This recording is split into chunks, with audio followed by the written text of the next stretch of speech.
Hi guys! ఈరోజు నేను మీకు 9 months to 1 year baby food ఎలా ప్రిపేర్ చేయాలో చెప్పబోతున్నాను. ముందుగా దానికోసం నేను 2 గ్లాసెస్ ఆఫ్ రైస్ తీసుకున్నాను అండ్ హాఫ్ గ్లాస్ ఎర్ర కందిపప్పు తీసుకున్నాను. అలాగే హాఫ్ గ్లాస్ మినపగుళ్ళు తీసుకున్నాను. అలాగే హాఫ్ గ్లాస్ పెసరపప్పు తీసుకున్నాను. అలాగే హాఫ్ గ్లాస్ కందిపప్పు తీసుకున్నాను. Next half glass cashews and half glass బాదం తీసుకున్నాను. ఈ గ్రెయిన్స్లో మనకి ప్రోటీన్ ఉంటుంది. అలాగే డ్రై నట్స్లో మనకి విటమిన్స్ ఉంటాయి.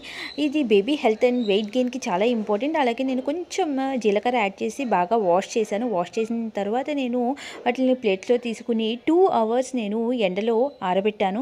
ఆరబెట్టిన తర్వాత దాంట్లో వాటర్ లేకుండా బాగా డ్రై అవుతాయి. అది పట్టుకుంటే పొడిలాడుతూ ఉండాలి. అలాగే తర్వాత నెక్స్ట్ నేను స్టవ్ మీద పాన్ పెట్టి 15 మినిట్స్ వేయించాను. మల్టీగ్రెయిన్స్ అనేది మనం మాడిపోకుండా చూసుకోవాలి. మినిట్స్ వేపిన తర్వాత నేను మిక్సీ జార్లో ఫైన్ పౌడర్లా చేసుకుని ఒక బాక్స్లో స్టోర్ చేసుకున్నాను. నేను నా బేబీకి మార్నింగ్ అండ్ ఈవినింగ్ పెడతాను.